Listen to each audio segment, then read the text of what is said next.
ലോകം മുഴുവൻ നേടാനുള്ള നെട്ടോട്ടത്തിലാണ് ലോകം അത്രയും തന്നെ.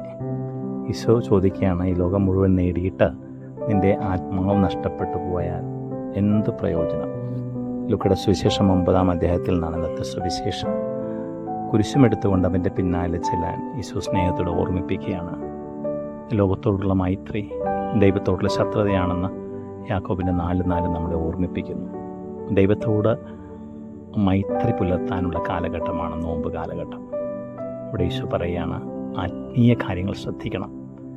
ആത്മാവിനാൽ ശരീരത്തിൻ്റെ പ്രവണതകളെ നിഹനിച്ചാൽ നീ ജീവിക്കുമെന്നാണ് പൗലോസും ഓർമ്മിപ്പിക്കുന്നത്. പ്രിയമുള്ളവരെ, ഈ കാലഘട്ടത്തിൽ ഇതാ കർത്താവിൻ്റെ വചനം വരുന്നത്, നിൻ്റെ ആത്മാവിന് നഷ്ടപ്പെടാതിരിക്കാൻ, അതിന് നഷ്ടമുണ്ടാകുന്ന ഒന്നിനോട് സമരസപ്പെടാൻ ഇടയാകാത്തൊരു ജീവിതം നിന്നിൽ നിന്ന് കർത്താവ് പ്രതീക്ഷിക്കുന്നുണ്ട്. ആമേൻ.